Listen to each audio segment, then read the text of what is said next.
Hello, everybody. It's been a while. Hope you're well.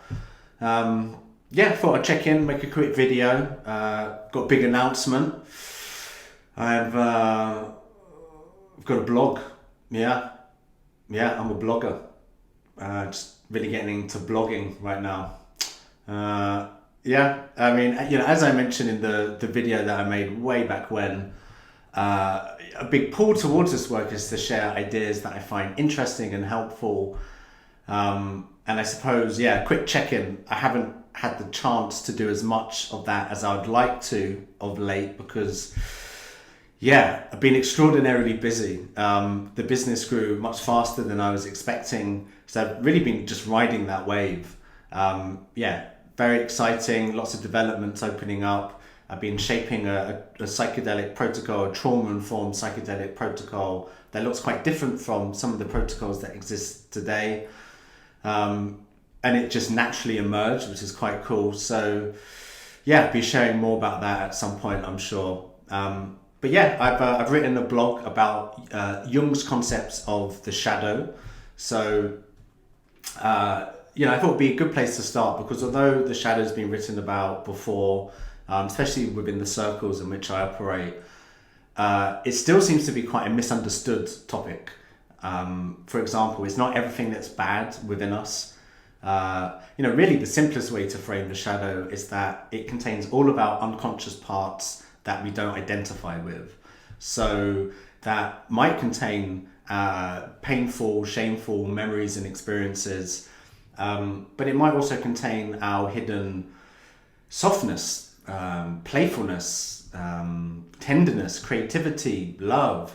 All of these things can be hidden from us. So, and the inspiration for this blog came to me when I was in France in summer last year. My friend and I were at a cute little cafe and we were talking to some tourists who were passing through. We got onto the topic of careers, told them that I was a legal psychedelic guide amongst other things.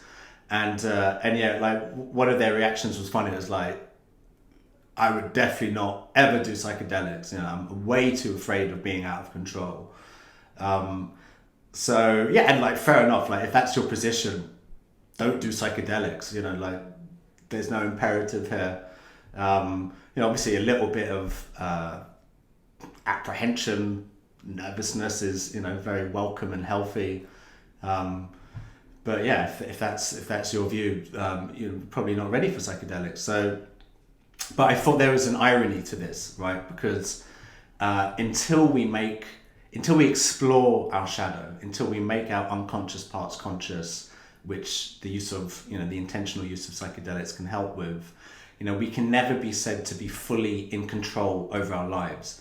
We will always be driven by invisible forces from the unconscious, guiding our beliefs, our behaviors, our patterns. So it's important to note that everyone has a shadow, right? We all have uncivilized impulses, immoral motives, again, painful, shameful memories and experiences that either we've been conditioned not to face or that we've built defenses against. In terms of the conditioning, when we view babies and infants, right? They're in a natural state of being without a filter. So when they're happy, they're squealing with laughter. When they're sad, they're crying. When they're angry, they're throwing a tantrum. But such natural impulses can get conditioned out of us. So, for example, our parents might tell us not to be angry. And often through no fault of their own, they're tired, they're stressed after a long day's work, they just want some peace and quiet. But because because our very survival depends on them, we have to heed their advice, so that can get conditioned out of us. And similar, I guess, mechanism happens for which what we're told is culturally permissible as well. So yeah, we all have a shadow, and as we develop our ego personality, that sense of the opposite is created as well, and that goes into the shadow. So in fact, so this is Jung's concept of the self, is this unification of the conscious and the unconscious, in a process of what Jung calls coincidentia oppositorum, which sounds like a Harry Potter spell, but it's not, and this is what wholeness is about: making our unconscious parts conscious, so we can have greater agency over our lives, so we can make better informed decisions. We know what's going on. We know what's running the show from behind the scenes. And importantly, wholeness isn't the same as perfect. So Jung said very clearly that the strive for perfection can greatly hinder the attainment of wholeness, because we might touch on things that we don't want to identify with, and like, fuck that, like under the rug with that one, and it stays there, right? It's like it doesn't go anywhere. It festers even. Jung said that there's a quote along the lines of the less the unconscious is embodied, the less the shadow is embodied into the person's consciousness, the thicker and denser it becomes. The actual quote's in the blog. I may have butchered that, but something along those lines. It's important to know that the shadow doesn't go anywhere. So we may as well get to know it. So wholeness is all parts of us: the good, the bad, and the ugly. And I mention this because the good vibes only crew. No judgment. They got good vibes. They can frame, again, very natural emotions, impulses like anger, shame, jealousy, as low vibration or bad juju, it just means that they, that shadow material remains there, really it just becomes stronger even. So so there's lots of ways to access the shadow. Internal family systems, an exciting new therapeutic model that I'm trained in, is one way. So IFS, one of the ideas behind it is that we consist of multiple parts. They're kind of grouped into two categories. Exiles, so they're the parts that were never were hurt, abandoned, abused, neglected, shamed, overwhelmed. These parts get banished into the shadow, banished into the unconscious, because they're too painful to face.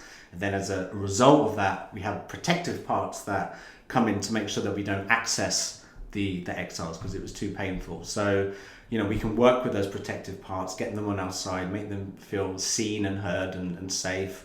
And they can grant access to the exiles in the shadow. So that's one way. Imagination is another way to access shadow material. Dreams are another way. Projection is another way as well. So when we, often when we're judging something in someone else, it points to something unresolved within us. We may try and manage it externally as well, rather than resolving it within. There's a nice Americanism that I came across years ago that summarizes projection, and it's: you spot it, you got it, which is a very snappy aphorism, I thought.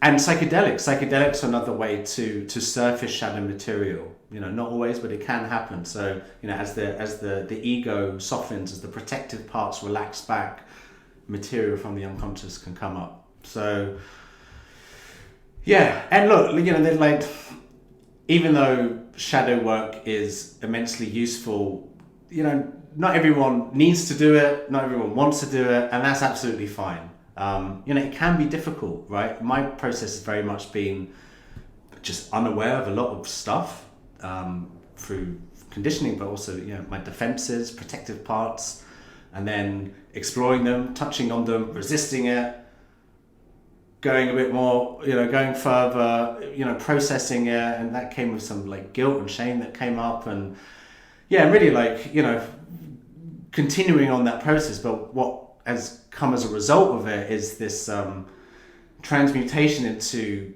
curiosity. Like now it's like an adventure. Like, what else is there that I'm not aware of, that's hidden in my unconscious, that's in the shadow, controlling me. I'm much more curious about it now.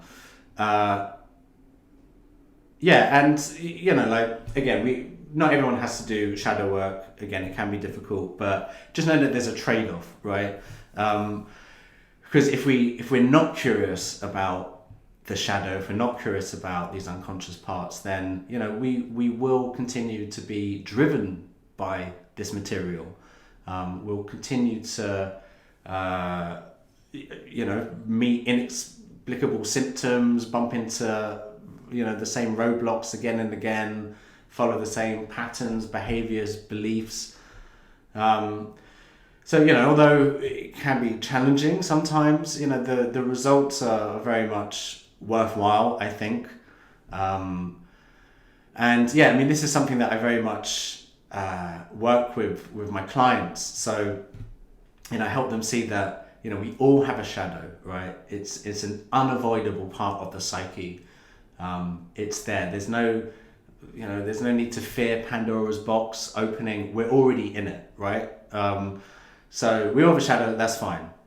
I help them cultivate a sense of open, compassionate curiosity to explore it, to explore whatever surfaces before, during, or after the experience.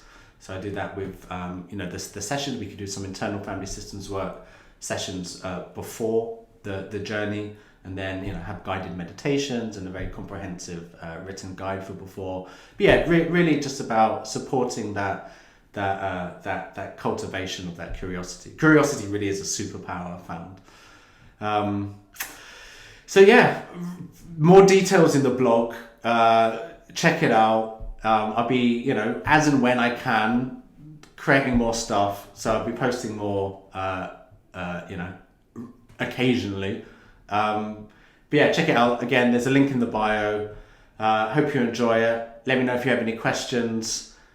Share it if you think it's interesting. Again, it's nice to share these ideas. So, enjoy it, and I'll see you soon. Thank you.